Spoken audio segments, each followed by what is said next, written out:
I woke up to the sound of heavy machinery rumbling outside my bedroom window at 5 in the morning, which immediately told me something was wrong because nobody in their right mind operates construction equipment before dawn in a residential neighborhood in Boulder, Colorado. I stumbled out of bed, threw on a robe, and looked outside to see the most absurd sight I had ever witnessed in my 38 years of life. 3 massive dump trucks were lined up on the street, and a front-end loader was scooping enormous piles of snow and ice, dumping load after load directly onto my driveway, blocking my garage completely. I ran downstairs and burst out my front door, the February cold hitting me like a slap to the face. The operator of the loader saw me, and actually had the audacity to wave cheerfully while continuing to dump another massive scoop of dirty, brown-streaked snow right in front of my garage door. I ran toward him, waving my arms frantically. "Hey, what the hell are you doing?" I shouted over the roar of the engine. The operator finally shut down the machine and climbed out, holding a clipboard. He was a guy in his 50s with a thick beard and a company jacket that read Mountain View Excavation. "Just following orders, buddy," he said, not unkindly. "We're clearing snow from the HOA community areas and we're told to dump it here. Dump it here. This is my private property. You cannot just dump snow on my driveway." He shrugged and showed me the work order. Sure enough, there in black and white was my address, 4782 Ridgeview Court, with instructions to deposit excess snow removal on the property. At the bottom was a signature I recognized immediately. Brenda Hutchinson, president of the Ridgeview Estates Homeowners Association, had signed off on this insanity. "There has to be some mistake," I said, my breath coming out in white puffs. "I need to get to work. I have a job. You have blocked my entire driveway." "Take it up with the HOA, man. I just do what the work order says." "We've got another 20 loads to go, so you might want to step back." 20 more loads. I looked at what was already there. It had to be at least 30 tons of snow already piled up, completely blocking both garage doors and extending 15 feet into my driveway. The pile was easily 8 feet high. "No, absolutely not. You need to stop right now and remove what you have already dumped." The operator scratched his beard. "Can't do that. Contract says we dump it here. If you have a problem, call this number."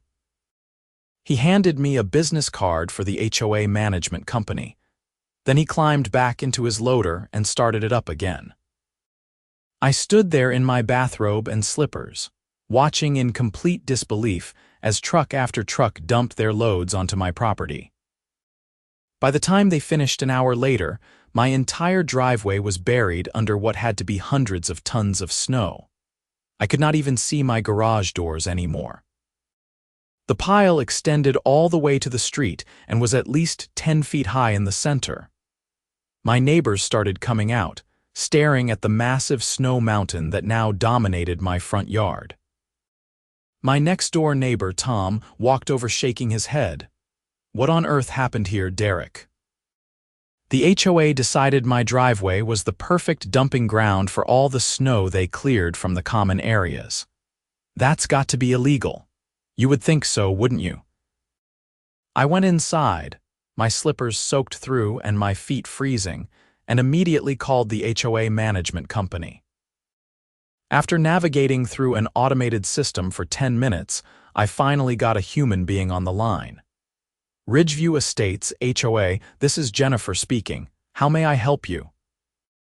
"This is Derek Thompson at 4782 Ridgeview Court. Someone just dumped approximately 600 tons of snow onto my driveway, blocking my garage completely.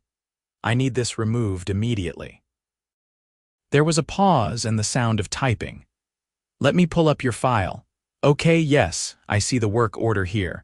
The board approved snow removal from common areas with disposal at your address."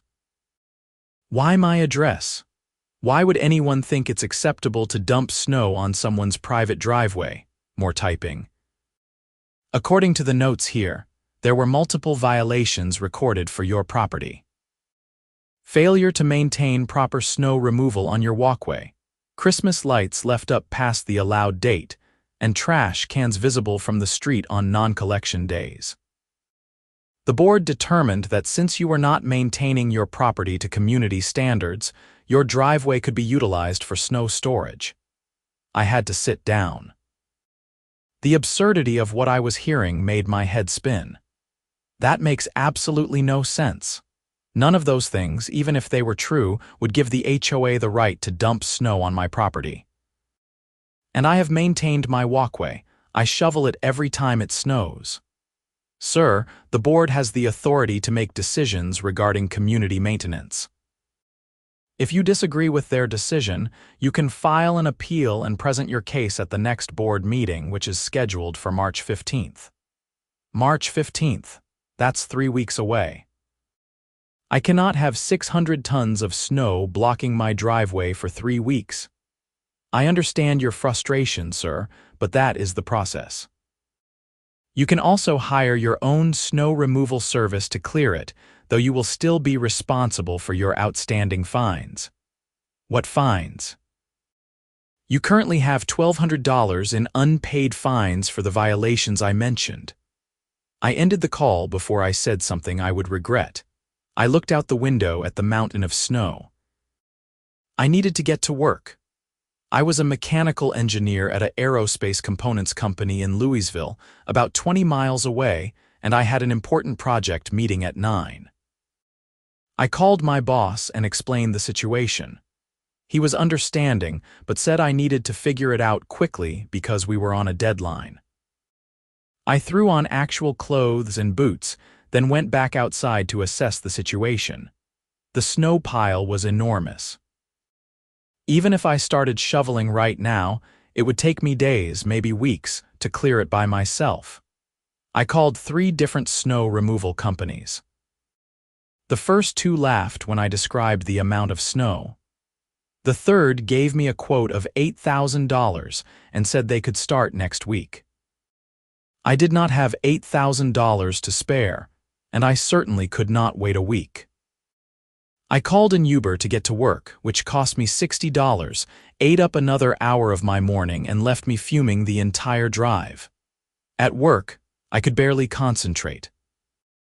During my lunch break, I did research on Colorado HOA laws. What I found was infuriating. HOAs in Colorado have broad authority, but they absolutely cannot dump snow or any other material on private property without the owner's consent. What they had done was illegal, possibly criminal. I called a lawyer who specialized in HOA disputes. The lawyer, a sharp-sounding woman named Patricia Keene, listened to my story and then gave me the bad news. Yes, what they did was illegal. You have grounds for a lawsuit. However, litigation takes time and money. We are talking months, possibly years, and tens of thousands of dollars in legal fees. You might win, but the HOA will drag it out. What about getting an emergency injunction to force them to remove it now? We can try, but that requires filing a motion, getting a court date, presenting evidence. Best case scenario, 2 weeks, worst case, a month or more. I thanked her and hung up. 2 weeks of taking Uber to work would cost me over $1,000. Plus I would be trapped in my house, unable to leave on my own terms. This was insane. That evening, I went to Brenda Hutchinson's house. She lived 4 streets over in one of the larger homes in the development. I rang the doorbell and waited. When she opened the door, she looked exactly like I expected. She was maybe 55, with short blonde hair cut in a severe bob, wearing a cardigan with a cat pattern on it, and holding a glass of white wine. "Derek," she said, her voice dripping with false sweetness, "what can I do for you? You can explain why you dumped 600 tons of snow on my driveway." "Oh, that." Well, the board felt it was the most practical solution. We needed to clear the common areas, and your property was deemed suitable for temporary snow storage. Temporary. And you decided this without asking me. The HOA covenants give us the authority to make decisions for the good of the community. Your property has been in violation multiple times. This was seen as a reasonable response. Reasonable, I cannot get my car out, I cannot go anywhere. You have effectively imprisoned me in my own home. She took a sip of her wine. Perhaps this will motivate you to be more conscientious about following community rules. Now, if you will excuse me, I have dinner in the oven. She started to close the door, but I put my hand out to stop it. Brenda, you need to remove that snow immediately or I will take legal action. Do what you need to do, Derek. The board stands by its decision. Good evening. She closed the door firmly. I stood there on her porch, anger coursing through me. I had always thought HOAs were annoying, but this was beyond anything I had imagined. I drove home, parked on the street since my driveway was inaccessible, and spent the evening researching my options. By the next morning, I had a plan. If they wanted to play hardball, I could play too. I called a friend from college, Mike, who owned a construction company in Denver. I explained the situation. That's nuts, man. Yeah, I can help you out. I have got a bulldozer on a trailer right now, actually. We just finished a job in Longmont. I can swing by tomorrow morning. How much? For you. Just cover fuel and the operator for a few hours. Call it $500. I agreed immediately. That night, I barely slept, running through different scenarios in my head. The HOA had created this situation. They had illegally dumped snow on my property. Now I was going to return it with interest. Mike showed up at 7 the next morning with a CAT-D6 bulldozer on a flatbed trailer. The machine was massive, powerful, and exactly what I needed. His operator, a stocky guy named Carlos, unloaded it with practiced efficiency. "Where do you want it?" Carlos asked. I pointed toward the snow mountain. "I need all of this moved. And I need it moved to a very specific location." "Where's that?" I pulled out my phone and showed him the address on Google Maps. The Ridgeview Estates Community Center. "It is about half a mile from here." Mike looked at me with raised eyebrows. "You sure about this, Derek? They dumped it on my property illegally. I am just returning their property to them." Carlos grinned. "I like this guy, let's do it." The bulldozer roared to life and Carlos went to work. The machine ate through the snow pile like it was nothing, pushing massive amounts toward the street. We had to coordinate carefully because we needed to transport it to the community center, but watching that pile diminish was intensely satisfying. We used Mike's dump trucks, loading them with the bulldozer and making trip after trip to the community center. The facility was a nice building with a large parking lot, meeting rooms, and a gym that the HOA used for community events. By the third load, people started noticing what we were doing. Brenda Hutchinson's silver Lexus screeched into the community center parking lot just as we were dumping the fifth load right in front of the main entrance. She jumped out of her car, her face red with fury. "What do you think you are doing?" she shrieked. "Returning your snow," I said calmly. "You dumped it on my property without permission." "I am simply relocating it to HOA property." "You cannot do this. This is vandalism. This is destruction of property." "Really?" "Because you told me dumping snow on someone's property without their consent was perfectly legal. I am just following the precedent you set." "I am calling the police." She pulled out her phone. "Go ahead. I have already documented everything. I have photos of the snow on my driveway, the work orders with your signature, and recordings of my conversations with the HOA management company." She dialed anyway, practically screaming into the phone that someone was vandalizing the community center. Within 15 minutes, 2 Boulder County Sheriff's deputies arrived. The older deputy, whose name tag read Morrison, surveyed the scene.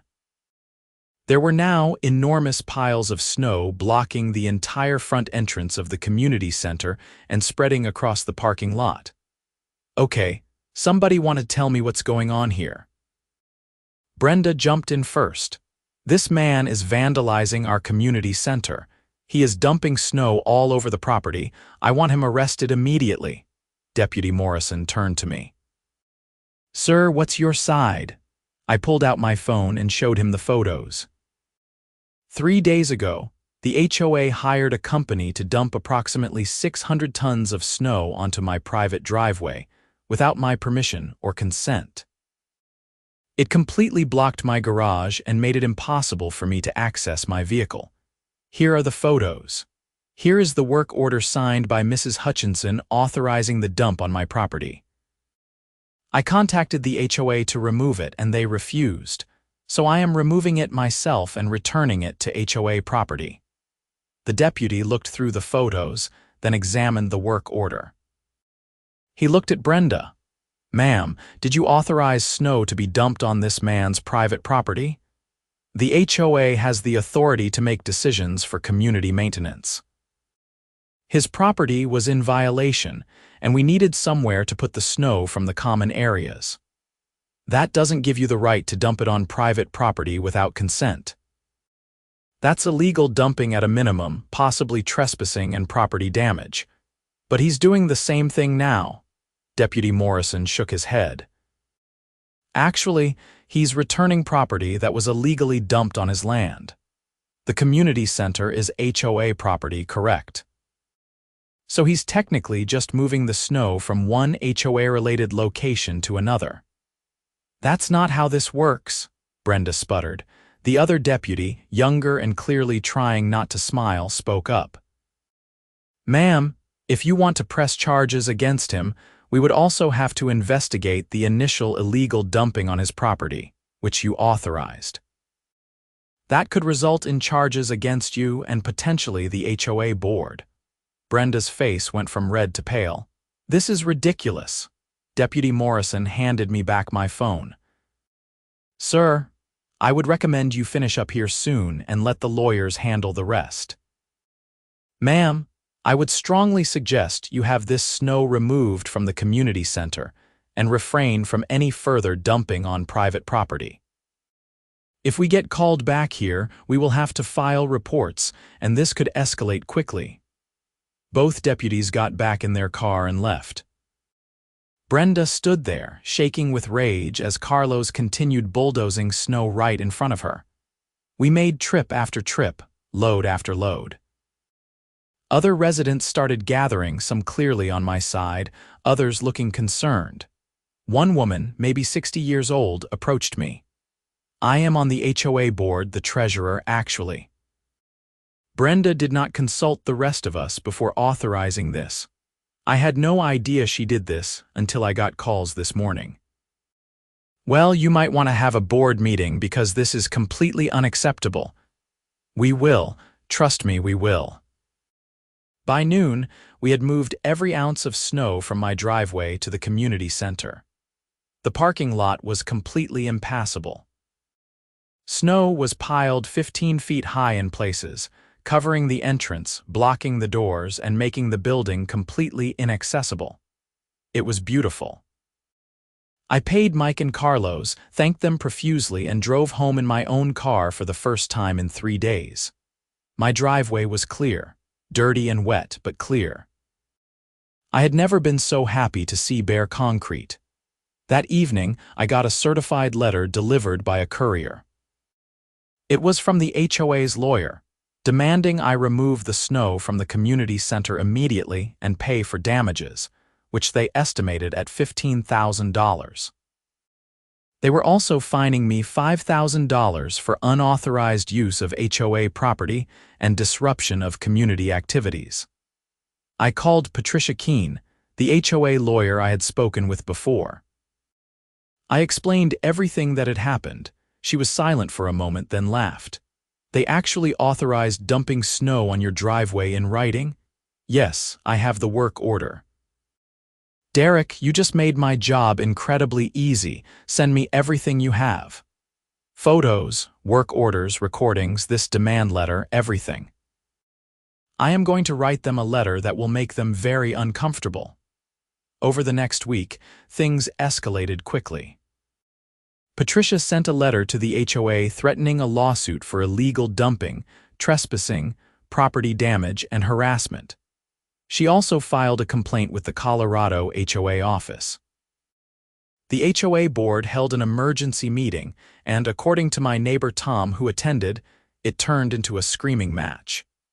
Brenda insisted she had done nothing wrong and that I was the problem. The other 4 board members disagreed, loudly. They voted 4-1 to remove her as president and began the process of recalling her from the board entirely.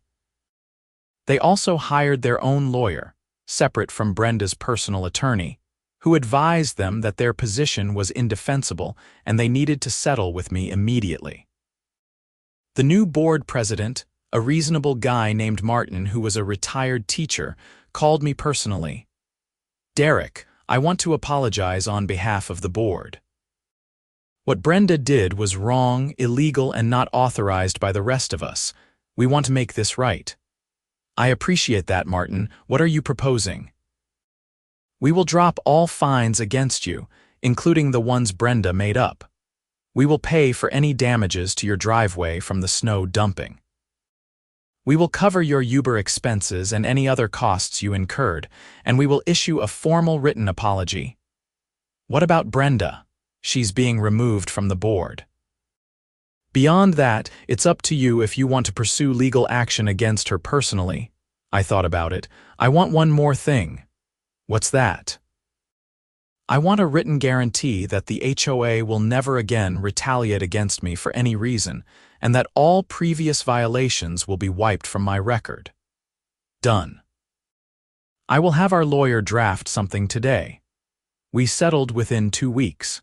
The HOA paid me $8,000 to cover all my expenses, plus damages. They removed Brenda from the board, and she was forced to personally apologize to me in writing. They also passed a new bylaw requiring any significant decisions to be approved by a majority of the board, not just the president. But I was not done with Brenda. The more I looked into what had happened, the more I realized she had been abusing her position for years. I started talking to other neighbors and discovered a pattern. Anyone who disagreed with her or challenged her authority suddenly found themselves drowning in violation notices and fines. She had used the HOA as her personal fiefdom. I compiled a detailed report with help from a dozen other residents and sent it to both the new HOA board and the Colorado HOA office. The investigation that followed was thorough.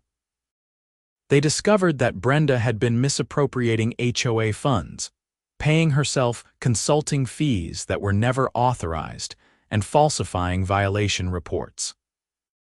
3 months after the snow incident, Brenda Hutchinson was charged with theft and fraud. The amounts were substantial enough to be felonies. I attended the court hearing where she pleaded guilty as part of a deal with the district attorney. She was sentenced to 2 years probation, 500 hours of community service, and ordered to repay $43,000 to the HOA. The judge, a stern woman in her 60s, did not mince words during sentencing. "Mrs. Hutchinson, you were given a position of trust within your community, and you abused it repeatedly and systematically. You used your authority to harass residents who disagreed with you. You stole money that was meant to maintain and improve your neighborhood, and you showed no remorse until you were caught. You are fortunate that the prosecution agreed to a plea deal. If this had gone to trial and you were convicted on all counts, you would be facing significant prison time." Brenda stood there, no longer the confident, smug HOA president, but a diminished, defeated person who had finally faced consequences for her actions. She did not look at anyone as she was led out of the courtroom. The story spread through our development and even made the local news. A Denver news station did a feature on HOA abuses, using our situation as a prime example. I was interviewed, along with several other residents, and the reporter was particularly amused by the detail about me bulldozing 600 tons of snow back onto the community center. "So you literally returned their snow?" the reporter asked, barely suppressing a smile. "I prefer to think of it as recycling," I said. The segment went viral. I started getting calls from people across the country dealing with their own HOA nightmares, asking for advice. I became something of an accidental activist for HOA reform. The new HOA board, led by Martin, turned out to be reasonable and actually focused on maintaining the community rather than harassing residents.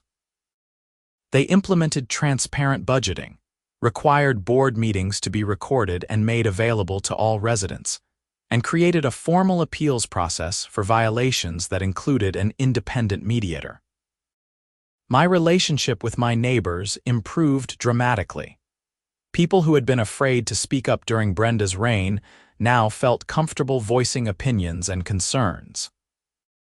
We actually started having community events that people wanted to attend, rather than mandatory meetings where Brenda lectured everyone about violations.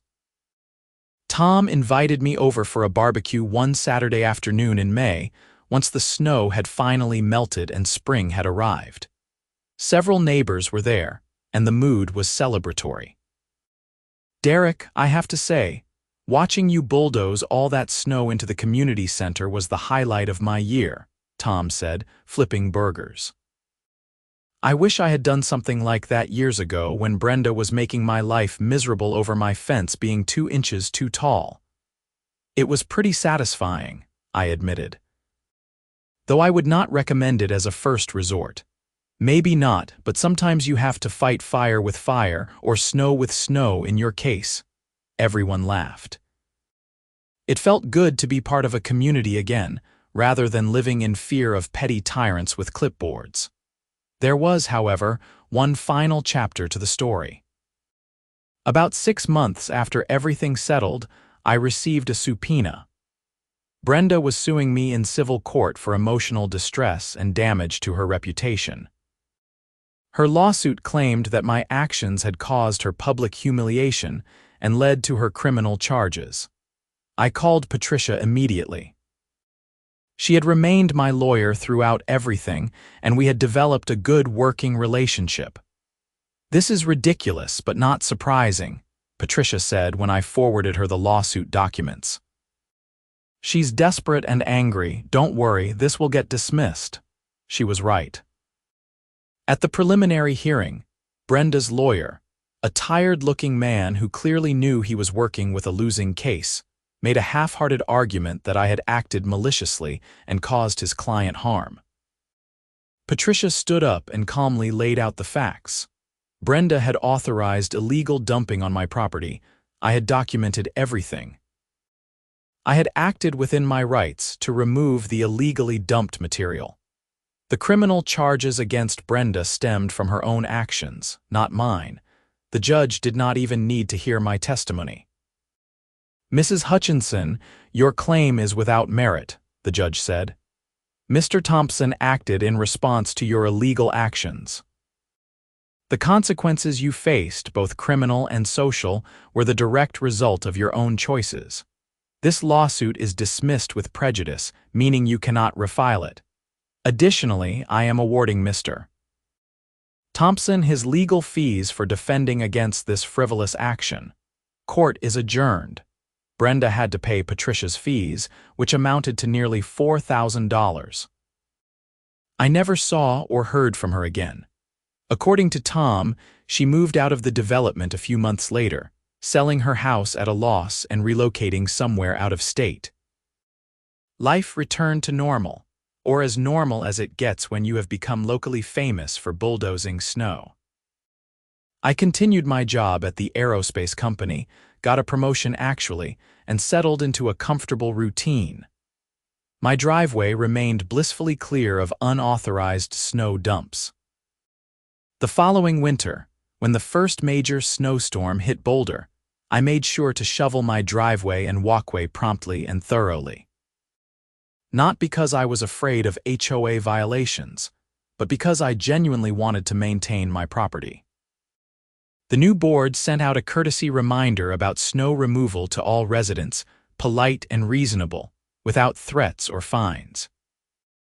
I ran into Martin at the grocery store in December, almost a year after the incident. We chatted about the holidays and how the HOA was running much more smoothly. "You know, Derek, that whole situation with Brenda was a wake-up call for a lot of us," Martin said as we stood in the produce section. "We had given her too much power and never questioned what she was doing. It took your situation, as crazy as it was, to make us realize we had created a monster. I am just glad it's resolved and that the neighborhood is better for it. Better is an understatement. We have had 3 new families move in, and when they ask about the HOA, current residents actually say positive things. That never happened before. So thank you in a weird way for standing up to her." I shook his hand. "Thanks for being reasonable and fixing things." As I drove home that day, I reflected on everything that had happened. It had been absurd, stressful, expensive, and time-consuming, but it had also been necessary.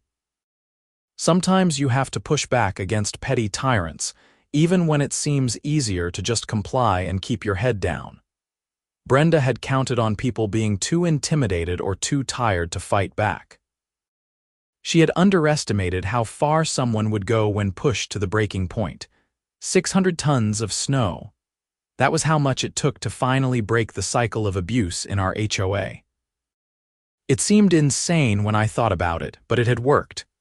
The snow had melted months ago, but the changes it brought about remained. I pulled into my driveway, clean and clear and completely unobstructed, and smiled. Sometimes the most ridiculous solutions are the most effective. And sometimes, when someone dumps 600 tons of snow on your driveway, the only reasonable response is to give it right back to them. The legal aftermath continued for a bit longer. The Colorado HOA office completed their investigation and issued a report that was damning in its assessment of how Brenda had run the Ridgeview Estates HOA. They found numerous violations of state HOA regulations, including failure to maintain proper financial records, unauthorized expenditures, and abuse of authority. The report was made public and became a case study in HOA mismanagement. Our HOA was required to implement new oversight procedures and submit to annual audits for the next 5 years. The state also used our case as justification for pushing new legislation to increase HOA transparency and accountability. I was actually invited to testify before a state legislative committee about HOA reform. Standing in the Colorado State Capitol in Denver, giving testimony to actual lawmakers about my experience felt surreal. I explained how a simple dispute had escalated because there were no checks and balances, no accountability, and no recourse for residents when a board member abused their power. "The problem is not HOAs themselves," I told the committee. "The problem is when individuals are given authority without oversight." Brenda Hutchinson was able to do what she did because nobody was watching. Nobody was asking questions, and residents were afraid to challenge her. We need legislation that requires transparency, independent audits, and real consequences for board members who abuse their positions. The committee members asked thoughtful questions, and several shared their own HOA horror stories. The legislation passed 6 months later, creating new requirements for HOA governance in Colorado. It was not perfect, but it was a step in the right direction. Back in Ridgeview Estates, life had genuinely improved. The community center, which had been buried under my snow delivery, had been fully restored and was actually being used for its intended purpose. The HOA organized a summer concert series, movie nights, and a community garden. People were engaged and happy. I even joined the HOA board myself, figuring that if I had gone through all this trouble to fix things, I might as well help keep them fixed. I was elected to a 2-year term as secretary, which mainly involved taking meeting notes and maintaining records. It was not glamorous, but it was important. During one of my first board meetings in my official capacity, we reviewed the budget and discussed upcoming projects. The difference between these meetings and the ones under Brenda's rule was night and day. We had actual discussions, people disagreed respectfully, and decisions were made based on what was best for the community, not personal vendettas. "Okay, next item," Martin said, looking at the agenda. "Snow removal for this coming winter. We need to contract with a service and determine where they will dump the snow they clear from common areas." Everyone looked at me. I looked back at them. For a moment, there was silence. Then Tom, who was now the vice president, started chuckling. Within seconds, the entire board was laughing. "I think we can all agree that snow will not be dumped on any resident's private property," I said dryly. "Motion to approve," Tom said, still grinning. "Second," said another board member. "All in favor?" "Aye," everyone said in unison. "Motion passes. I will make a note that snow dumping on private driveways is officially prohibited," I said, writing it down. We continued through the agenda, handling everything from landscaping contracts to pool maintenance to a request from a resident to install solar panels. The meeting was productive, efficient, and completely drama-free. It was almost boring, and that was exactly how it should be. After the meeting, I drove home thinking about how much had changed in just a year and a half. The snow incident had been the catalyst, but the real change came from people deciding they deserved better and were willing to work for it. Brenda had created a toxic environment where everyone was afraid and suspicious. The new board had created a community where people actually wanted to live. My phone rang as I pulled into my driveway. It was a reporter from a national news magazine doing a story on HOA reforms across the country. They wanted to interview me about my experience and the legislative changes that followed. "We are calling it the Great Snow Rebellion," the reporter said. "Your story has inspired people in other states to push for similar reforms." I agreed to the interview, which happened a week later. The article came out 2 months after that and featured my story prominently, along with several others from across the country. The headline read, "When HOAs Go Too Far, How Homeowners Are Fighting Back." The article included the now famous photo of the community center buried under snow, which had been taken by one of my neighbors and had circulated widely online. It was an impressive sight, I had to admit. The building was almost completely obscured by massive piles of snow, and you could just barely see the front doors buried somewhere underneath. The reporter had asked me during the interview if I regretted my actions, if I thought I had gone too far. I had thought carefully before answering. "I do not regret standing up for myself," I had said. "Could I have handled it differently? Maybe. But sometimes you reach a point where the normal channels have failed, where the people in authority are not acting in good faith, and you have to do something dramatic to break through."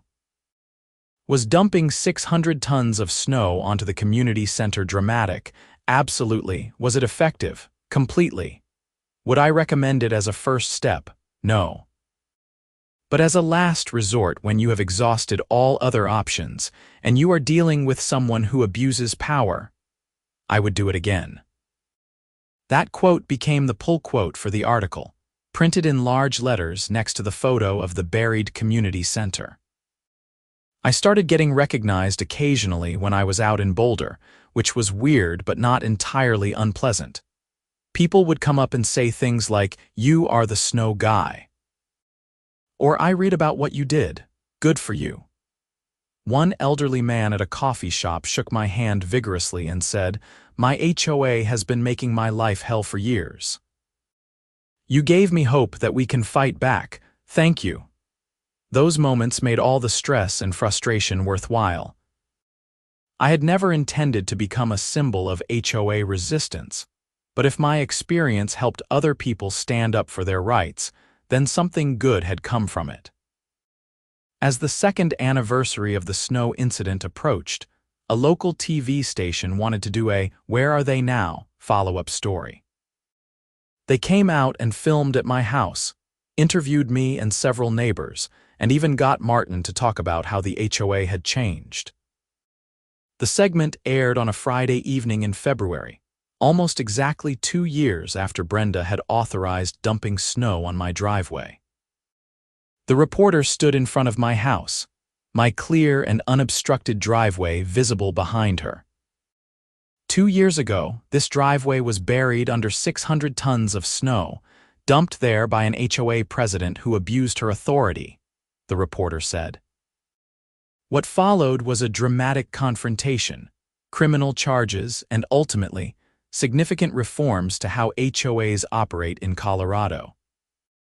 Today, Derek Thompson's driveway is clear. His community is thriving, and his story continues to inspire homeowners across the country who are dealing with their own HOA nightmares. They showed clips from the original incident, interviews with me and neighbors, and footage of the community center hosting a busy event. The segment ended with the reporter asking me what advice I would give to someone dealing with an abusive HOA. "Document everything," I said, looking directly at the camera. "Photos, emails, work orders, letters, everything. Know your rights and your HOA's governing documents. Try to work within the system first. But if the people in charge are acting in bad faith, if they are breaking the law or abusing their authority, do not be afraid to stand up to them. Get a lawyer if you need to. File complaints with your state HOA office. Go to the media if necessary. And if someone dumps 600 tons of snow on your driveway, well, you have options." I smiled slightly as I said that last part, and the reporter laughed. The segment ended, and I turned off the TV. My wife, Sarah, whom I had been dating during the original incident and had married the previous summer, came and sat next to me on the couch. "You know, when you told me about this on our first date, I thought you were exaggerating," she said. "I wish I had been, but I am proud of you. You did not just roll over when someone tried to push you around. That takes courage. It takes stubbornness and a really good friend with a bulldozer, mostly." She laughed and kissed my cheek. "Well, whatever it takes. I'm just glad I do not have to worry about waking up to find our driveway buried in snow. If it happens again, at least now I have experience handling it." We sat there together, looking out the window at the peaceful, snow-covered neighborhood. It was beautiful in winter, when the snow was where it belonged on the ground, on the trees, on the roofs, and not piled 15 feet high on someone's driveway. The doorbell rang. I got up and opened it to find a delivery person with a large box. I signed for it and brought it inside, curious. The return address was from the Colorado HOA Reform Coalition, an advocacy group that had formed in the wake of various HOA abuse cases, including mine. I opened the box to find a plaque. It was made of polished wood with an engraved metal plate. The inscription read, "Presented to Derek Thompson in recognition of his courage in standing up to HOA abuse and his advocacy for homeowner rights. Your actions sparked a movement for change. The Great Snow Rebellion, February 2024. Below the text was a small engraved image of a bulldozer pushing snow. Sarah looked over my shoulder and read it. The Great Snow Rebellion. That is what they are calling it now. Apparently so. You need to hang that up. I found a spot in my home office and mounted the plaque on the wall. It looked ridiculous and perfect at the same time. Every time I saw it, I would remember that sometimes the most absurd situations require equally absurd solutions. Over the following months, I continued my work with HOA reform efforts. I spoke at homeowner meetings, consulted with people dealing with their own HOA issues, and even helped draft model bylaws for HOAs that wanted to implement better governance practices. It was not something I had ever planned to do, but it became something I cared deeply about. The Ridgeview Estates HOA continued to function well under its reformed structure. We had our disagreements and challenges, like any organization, but they were handled professionally and transparently. No one lived in fear of arbitrary fines or petty retaliation. It was what an HOA should be: a tool for maintaining community standards and organizing shared resources, not a weapon for personal vendettas. Brenda completed her probation and community service. I heard through the neighborhood grapevine that she had moved to Arizona and was keeping a low profile. I did not wish her ill, but I also did not feel any sympathy for her. She had made her choices and faced the consequences. Hopefully, she had learned something from the experience, though I had my doubts. The snow removal company that had dumped the snow on my driveway also faced consequences. The Colorado Attorney General's office investigated them for knowingly participating in illegal dumping. They ended up settling and paying a fine, and the owner had to take courses on proper waste disposal and property rights. They also lost several contracts, including the one with Ridgeview Estates HOA. Our new snow removal contractor was much more professional. When I met with them to review the contract before the board approved it, I made sure to ask very specific questions about where they would be dumping cleared snow. We have an arrangement with the county to dump at a designated snow storage area off Highway 36, the contractor explained. All proper permits, all legal. We absolutely do not dump on private property without explicit written consent from the property owner. Good, I said, because we have had issues with that in the past. The contractor, a woman in her 40s who ran the family business, smiled. Yeah, I heard about that. You are the guy who bulldozed it all back at them, right? That was legendary. Do not worry, we do things by the book. They got the contract and, true to their word, handled snow removal professionally all winter without incident. As the years passed, the story of the snow rebellion became part of the neighborhood folklore. New residents moving into Ridgeview Estates would inevitably hear about it, usually during the homeowner orientation that the HOA now provided. Martin made it part of his standard welcome speech. We have had some interesting history here, he would say. A few years back, we had a board president who abused her authority pretty badly. It culminated in her having 600 tons of snow dumped on a resident's driveway, and him bulldozing it all right back onto our community center. Charges were filed, people went to court, reforms were implemented. The reason I tell you this is so you understand that we take governance seriously now. We have transparency, accountability, and respect for homeowner rights. We learned some hard lessons, but we are better for it. I attended one of these orientations as a board member and watched new homeowners' faces as Martin told the story. They looked shocked, amused, and slightly concerned all at once. But by the end of the orientation, when they saw how the current board operated, most seemed reassured. One new resident, a young woman who had just bought a house on Maple Court, raised her hand. So, just to be clear, the HOA is not going to dump snow on my driveway. Correct, Martin said with a completely straight face. That is explicitly prohibited in our bylaws now. Section 12, paragraph 4, if you want to look it up. Everyone laughed and the tension broke. My story had other ripple effects beyond HOA reform. I was contacted by a documentary filmmaker who was making a film about the American HOA system and its problems. I agreed to participate and spent a day being interviewed and having my neighborhood filmed. The documentary, titled Governed: The HOA Problem in America, premiered at a film festival in Austin and was later picked up by a streaming service. My segment was one of several stories featured, each highlighting different types of HOA abuse. There was a veteran who was fined for displaying an American flag, a couple who lost their home over unpaid fees that they had actually paid, but the HOA had misapplied, and a family fighting against architectural restrictions that had been selectively enforced based on race. My snow story provided some comic relief in an otherwise heavy documentary, but the message was clear. HOAs have too much power and too little oversight, and real people are hurt by this imbalance. The documentary sparked more conversations about HOA reform nationally. Several other states began introducing legislation similar to Colorado's, creating better protections for homeowners and requiring more accountability from HOA boards. I was invited to speak at a national conference on HOA reform in Orlando.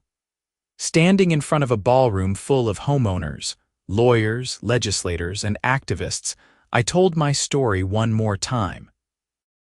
By now, I had told it so many times that I could do it almost by rote, but I tried to keep it fresh, to remember the genuine shock and anger I had felt that morning when I woke up to dump trucks burying my driveway.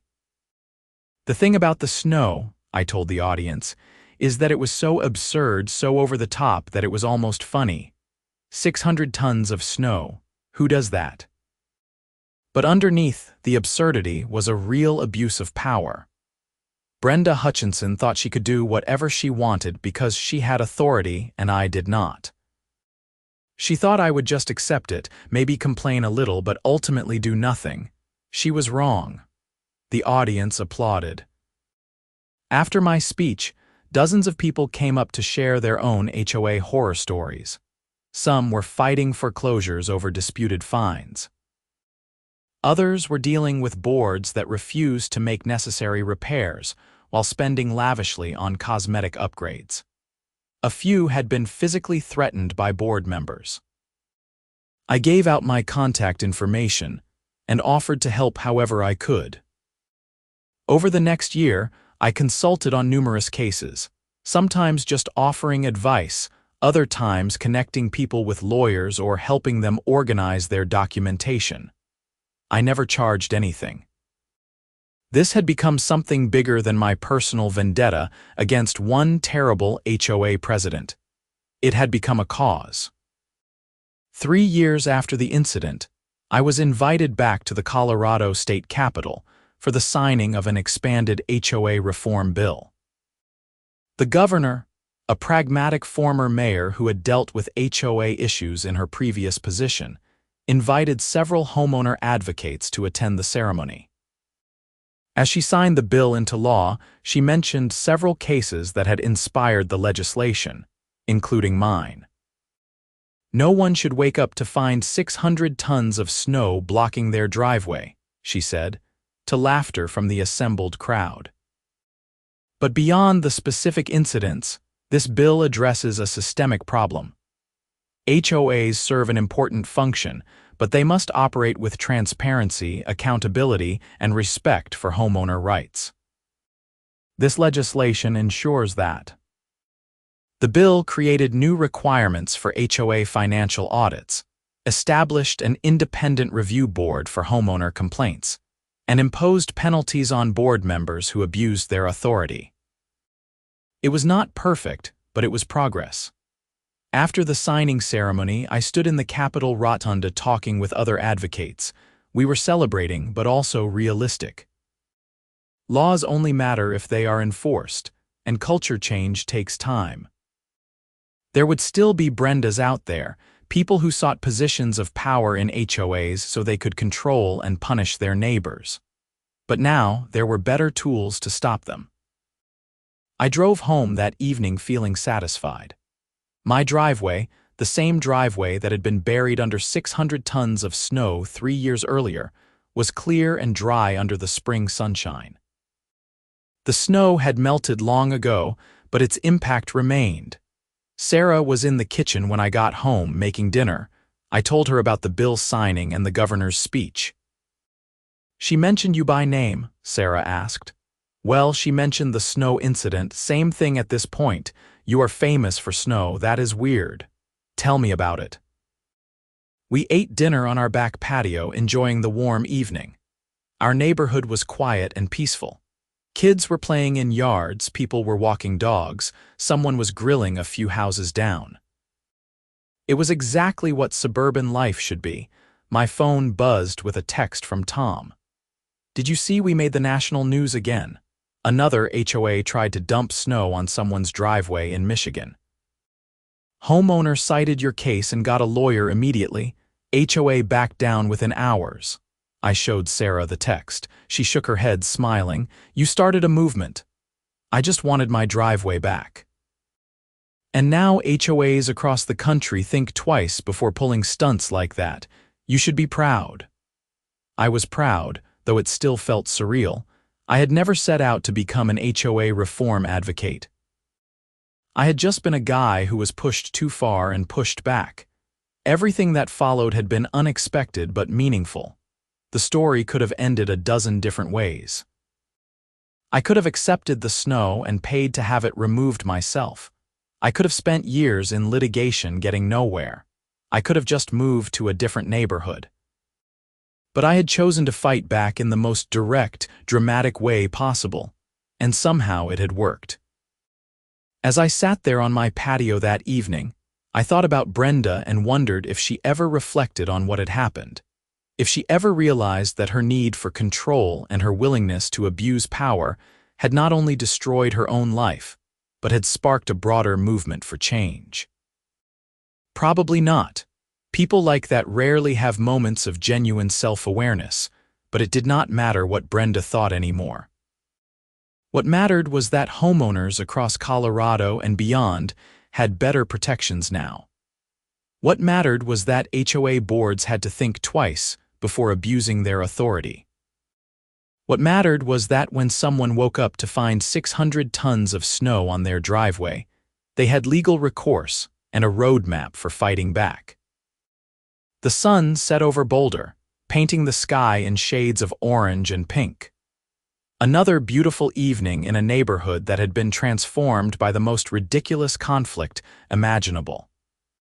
600 tons of snow, a bulldozer, a community center, criminal charges, legal reforms, national attention. It was absurd, it was excessive, it was dramatic, and it had worked. Sometimes that is what it takes. Sometimes you have to fight snow with snow, power with power, and absurdity with even greater absurdity. Sometimes you have to look at an impossible situation and decide that you will not accept it, regardless of how difficult or crazy the solution might be. I raised my glass to toast with Sarah. To standing up for yourself even when it seems insane. She clinked her glass against mine. To snow rebellions, we drank, and I smiled. My driveway was clear, my conscience was clear, and my neighborhood was better than it had ever been.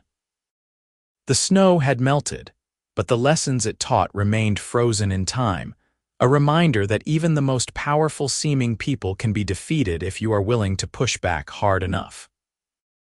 And somewhere out there, another homeowner facing another abusive HOA might remember the story of the Great Snow Rebellion and find the courage to stand up for themselves.